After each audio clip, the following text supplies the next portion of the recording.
Por que a cloroquina e hidroxicloroquina não funcionaram? Essa é uma pergunta relativamente complexa de ser respondida e eu vou dispor de uma série de trabalhos para tentar explicar por que ambas as drogas não tiveram um êxito na terapêutica contra a Covid-19. Mesmo já a Organização Mundial da Saúde tendo decretado que essas drogas não funcionam, existem algumas correntes que afirmam que ambas são positivas no tratamento contra a Covid-19, principalmente em condições iniciais. Não vou entrar no mérito dessa discussão, vou me apegar especificamente nas publicações que estão em concatenação com a Organização Mundial da Saúde, porque foi encomendado um estudo muito importante sobre esse assunto para poder bater o martelo que efetivamente a cloroquina e a hidroxicloroquina não tiveram êxito terapêutico. Mas vamos com calma entendendo esse processo numa condição cronológica. O primeiro artigo que eu vou mostrar para vocês é esse daí, que fala do Remdesivir e da cloroquina, que tem uma eficiência em inibir a infecção pelo coronavírus, que é o SARS-CoV-2. Foi um dos primeiros a ser publicado na Cell Research, lá em 4 de fevereiro de 2020. E esse trabalho ele estudou uma série de drogas que eram capazes de inibir a infecção do vírus em um tipo celular específico. Então se estudou a ribavirina, o penciclovir, favipiravir, a nitazoxanida, o remdesivir, nafamostat e a cloroquina. Dentre todos esses candidatos, os que tiveram o melhor êxito em impedir a infecção do vírus pela célula e de quebra uma citotoxicidade super baixa foram a cloroquina e o remdesivir. De modo que a cloroquina, de todos que se apresentaram aqui, foi a que apresentou a menor citotoxicidade. A nitazoxanida, que é o famoso ANITA, teve uma resposta interessante também de inibição, porém, conforme foi se aumentando a concentração dessa droga, a citotoxicidade dela também foi aumentando. O remdesivir também, a um certo ponto, de certa concentração da droga em micromolar, tem uma baixa citotoxicidade e também um alto poder de inibição.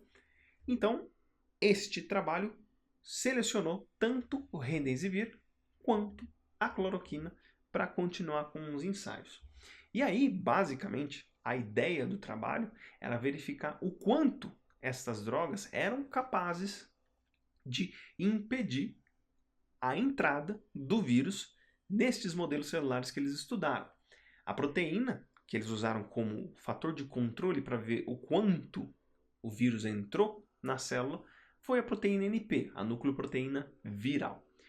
E houveram 3 experimentos específicos para se determinar isso. Então, pegaram as células, colocaram em cultura e adicionaram o vírus. Juntamente, no momento em que adicionaram o vírus e a célula de cultura, estava presente ambas as drogas, que é essa barra meio rosa, é o full time, ou seja, o tempo todo, quando o vírus foi incubado, já havia presença dessas drogas.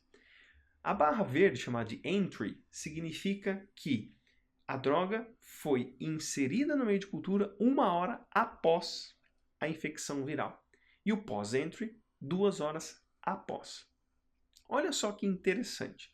Enquanto a droga está presente o tempo todo, a porcentagem de inibição de entrada do vírus na célula é muito alta, tanto para o remdesivir quanto para a cloroquina. Entretanto, 1 hora depois, o remdesivir não consegue mais inibir a entrada do vírus. Porém, a cloroquina ainda tem uma porcentagem de inibição de aproximadamente 60%. E 2 horas depois, que é o pós-entry, curiosamente o remdesivir consegue inibir a entrada do vírus, mas com uma eficiência menor, e também a cloroquina com uma eficiência menor, porque o vírus já estava desenvolvendo o seu processo ali de infecção. Então isso significa que, basicamente, ambas as drogas têm um papel fundamental de impedir que o vírus entre na célula. A cloroquina, de um modo geral, mais eficaz que o remdesivir. Esse foi um dos primeiros estudos realizados e tinha-se uma esperança muito grande de que a cloroquina tinha esse poder de inibir a infecção viral e poder ser usada para o tratamento. Seguindo adiante, mostrando esse outro artigo, que fala da hidroxicloroquina, que ela fala que é menos tóxica que a cloroquina, e ela é eficaz em inibir a infecção pelo SARS-CoV-2 in vitro. Foi um artigo publicado no dia 18 de março de 2020, que ele faz basicamente as mesmas coisas. A única diferença é que ele compara a cloroquina com a hidroxicloroquina, a concentração para inibir metade da infecção, que a gente chama de EC50, em diferentes condições de multiplicidade de infecção. O que significa isso? Quanto maior esse MOI, maior vai ser a taxa de infecção que a célula se encontra. Eu peguei essa figura aqui no Wikipedia para mostrar aqui o índice MOI e a taxa de infecção. O que se mostra aqui claramente é que conforme vai se aumentando a taxa de infecção, claramente vai ficando cada vez mais difícil de se controlar essa infecção, seja pela cloroquina quanto pela hidroxicloroquina. Entretanto, ambas as drogas são capazes de inibir a infecção viral, mesmo com uma taxa relativamente alta. 0,8 chega a atingir quase, deixe-me ver, bom, vamos considerar aqui quase 50% da infecção viral aí. E para demonstrar esse efeito, os autores também analisaram a entrada do vírus com imunofluorescência. Basicamente, o vírus ele precisa ancorar na membrana e interagir com a ACE2, que a gente já viu em um vídeo anterior, ser endocitado e ser liberado dentro dessa célula. Ele é endocitado pelos endossomos, uma estrutura que a gente chama de endossomo recente, que é o EEA. O EEA, quando é formado, o vírus ainda continua dentro dele. Para que ele seja liberado, esse endossomo precisa interagir com uma proteína chamada de LAMP. Então, a nucleoproteína viral interage com essa proteína LAMP e faz com que esse endossomo libere o vírus no meio intracelular. Quanto mais endossomos recentes tiverem na célula, teoricamente, menos infecção viral haverá, porque ele não foi liberado, ele está ainda dentro da vesícula e não foi liberado para o citoplasma. Porém, quanto maior for a interação com o LAMP, mais vírus é liberado para o citoplasma. E uma coisa interessante, quando não se trata com cloroquina ou hidroxicloroquina, o vírus tem uma certa colocalização com esses endossomos recentes. Quando se aplica o tratamento, na mesma concentração, tanto a cloroquina quanto a hidroxicloroquina, percebe-se que essa colocalização aumenta, ou seja, a nucleoproteína viral se colocaliza com esse endossomo inicial, esse endossomo recente, de modo que o vírus não foi liberado. Então você vê que ele está aqui em estrutura de vesículo, ele não está disperso no citoplasma. Você encontra claramente um ou outro pontinho vermelho, mas o não tratado você vê uma grande quantidade de pontos vermelhos, e esses pontos vermelhos basicamente são o vírus. Agora, se porventura ele interage com a LAMP, ele também vai cair na parte do citoplasma dessa célula. Quando não se trata, a colocalização com LAMP é muito alta. Porém, quando se trata, essa colocalização diminui, de modo que essas duas drogas impedem também que o vírus seja liberado na célula. Então você vê que ele está na parte de fora aqui quando há o tratamento, mas dentro da célula ele não se encontra. Ele está só na parte externa, mas dentro da célula ele não se encontra. Então, esses dois trabalhos trouxeram uma certa esperança para mostrar que a cloroquina e a hidroxicloroquina poderiam sim ser duas drogas para combater a Covid-19, porque os resultados in vitro aparentemente se mostraram muito bons. E para dar subsídio mais para esse ponto, surgiu também esse trabalho, um trabalho claramente que não segue parâmetros clínicos rigorosos, mas trouxe também uma outra esperança, que associou a hidroxicloroquina com um macrolídeo chamado de azitromicina. Esse macrolídeo é um antibiótico para impedir infecções bacterianas oportunistas para o tratamento da Covid-19. E foi um estudo aberto, mas não randomizado, o que diminui a precisão e eficácia desse estudo para mostrar efetivamente que essas drogas funcionam. Mas ele teve alguns resultados e mostrou que foi interessante. Esse artigo foi publicado no dia 20 de março de 2020. E basicamente ele mostra o seguinte: Ele pegou pacientes, um certo número de pacientes como controle, que estava fazendo a terapia convencional, e um outro número de pacientes que utilizaram hidroxicloroquina numa concentração específica, numa quantidade específica para o tratamento. Verificou-se que, após o sexto dia, os pacientes que usaram a hidroxicloroquina tiveram uma taxa de detecção do coronavírus por volta de 40%, ou seja, 40% dos pacientes, né, foram considerados positivos ainda para o SARS-CoV-2. Entretanto, os que não trataram, ainda após o sexto dia, estavam na faixa de aproximadamente 90%. Ou seja, houve uma diminuição significativa nesse ponto. E associando a hidroxicloroquina com a azitromicina, já no quinto dia, esses pacientes já não apresentavam mais a infecção pelo coronavírus. O PCR feito para detectar o vírus na circulação deu negativo em todos os pacientes que fizeram parte deste grupo. Claramente, ele aproveitou os dados anteriores para fazer esse comparativo e mostrou que a hidroxicloroquina sozinha, bom, pode ser que tenha um efeito positivo, mas se associado com esse macrolídeo, esse efeito ele é potencializado, o que gerou uma nova esperança para essa droga. O problema começa a surgir a partir de agora, num trabalho publicado no dia 29 de março de 2020, na verdade é só uma carta, né, que fala que não há evidências clínicas da combinação da hidroxicloroquina com azitromicina em pacientes com infecção severa da Covid-19. Nesse trabalho, ele mostra alguns estudos, né, nessa carta aqui feita ao editor, mostra-se alguns estudos que, mesmo usando a hidroxicloroquina e a azitromicina, pacientes graves não tiveram nenhum êxito clínico no tratamento, que basicamente são os que mais precisam de tratamento. Aqueles que estão com sintomas moderados a leves, normalmente conseguem se recuperar sem muito esforço. Alguns indivíduos, inclusive, têm até uma característica assintomática. Basta ficar em repouso que o vírus vai ser combatido pelo sistema imune e fim de papo.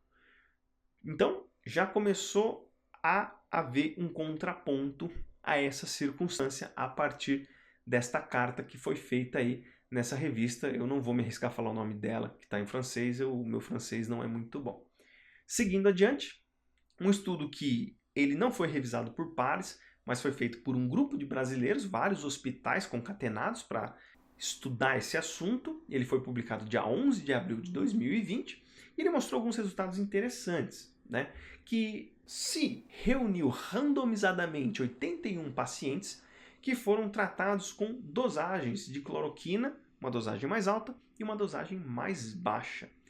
E eles distribuíram esses pacientes, e uma coisa interessante, que de 40 pacientes, em média, né, 40, 41 que está os dois grupos, 7 pacientes morreram no sexto dia que utilizaram uma dosagem alta de cloroquina, e 4 pacientes morreram que utilizaram uma dosagem baixa de cloroquina. Essa estruturação deste trabalho também levou em consideração uma série de outras complicações que essas drogas causaram nesses indivíduos. Então, basicamente, os indivíduos que utilizaram tanto cloroquina numa dosagem mais alta quanto numa dosagem mais baixa tiveram uma série de problemas associados, como diminuição dos níveis de hemoglobina, aumento dos níveis de creatinina, aumento do intervalo QT e taquicardia ventricular. Esses problemas, de um modo geral, estão relacionados a problemas renais e problemas cardiovasculares. E também, pacientes que utilizaram doses baixas e doses altas de cloroquina tiveram umas condições para se tratar utilizando suportes de outros agentes. Então, necessidade de ventilação mecânica, suporte de oxigênio, uso de onotrópicos para aumentar a força de contração cardíaca, né? Enfim, teor viral que foi coletado por um suave nasal. Não houve diferenças, tanto quanto os grupos controles, em relação ao uso da cloroquina, seja numa dosagem baixa, seja numa dosagem alta. E o ponto alto desse trabalho, de um modo geral, é esse gráfico, que ele mostra o seguinte: esta linha cinza corresponde à taxa de sobrevivência de indivíduos não tratados. e a linha vermelha e a linha azul a taxa de sobrevivência de indivíduos que utilizaram a cloroquina numa dosagem baixa e numa dosagem alta. Basicamente, utilizando o teste, o Log Rank Test P-Value, não houve diferença entre os 3 grupos. Isso significa que tratar ou não tratar com cloroquina, basicamente o resultado clínico vai ser o mesmo, e isso até o 6º dia. O parâmetro utilizado foi de acordo com os outros trabalhos publicados. Seguindo adiante, no dia 7 de maio, esse trabalho já foi publicado na New England Medical Journal, uma das maiores revistas científicas médicas do mundo, e esse trabalho ele traz um dado extremamente interessante. Ele tem um número muito grande de pacientes que foram tratados, e o que importa para nós, efetivamente, nessas figuras, é que pacientes tratados com hidroxicloroquina morreram muito mais do que pacientes que não utilizaram a hidroxicloroquina, tratando-se em porcentagem. Ou seja, esse trabalho ele trouxe uma situação muito severa, que a hidroxicloroquina, para uso no tratamento contra a Covid-19, pode causar problemas cardiovasculares severos. Então, os indivíduos que fizeram uso da hidroxicloroquina, numa fração grande deles, morreram ou tiveram que ser entubados. Mesmo lá atrás, tendo uma resposta interessante contra o SARS-CoV-2 in vitro, agora os ensaios clínicos randomizados, duplo cego, estão mostrando que, aparentemente, a hidroxicloroquina e a cloroquina não têm uma resposta clínica significativa para serem usados nesses pacientes. Por ora, pode ser que eles sejam até mais perigosos e prejudicar ainda mais a saúde do indivíduo que se não tivesse sido usados. E uma coisa interessante também que é a probabilidade de sobrevivência. Então, indivíduos que utilizaram a hidroxicloroquina e não utilizaram a hidroxicloroquina, mesmo que não haja diferença aqui entre essas curvas, elas estão sobrepostas, você percebe que há uma tendência de indivíduos que utilizaram a hidroxicloroquina de morrer mais em detrimento àqueles que não utilizaram a hidroxicloroquina. E um ponto importante, que foi no dia 22 de maio, um trabalho publicado na Lancet, um trabalho enorme que buscou dados de muitos hospitais no mundo inteiro, fez a seguinte análise, que a hidroxicloroquina ou a cloroquina utilizada com ou não um macrolídeo, que no caso é a azitromicina, não tem efeito positivo. Inclusive pode ser até pior para condições cardiovasculares. É um trabalho que tem um número enorme de pacientes, ou seja, 81.144 pessoas de grupo controle e 14.888 indivíduos em tratamento divididos em vários grupos. E uma coisa que esse trabalho mostra é que, de um modo geral, os pacientes que fizeram o uso da cloroquina, da hidroxicloroquina associada ou não com os macrolídeos, tiveram um risco aumentado de morte. Além do mais, tiveram também um risco aumentado de arritmia ventricular. Com a publicação desse trabalho, a Organização Mundial da Saúde decidiu de uma vez por todas encerrar todos os testes clínicos que estavam sendo feitos com a cloroquina e com a hidroxicloroquina. Eis que surgiu um problema. Pouco tempo depois, no dia 4 de junho de 2020, houve uma retratação desse trabalho com suspeita de fraude.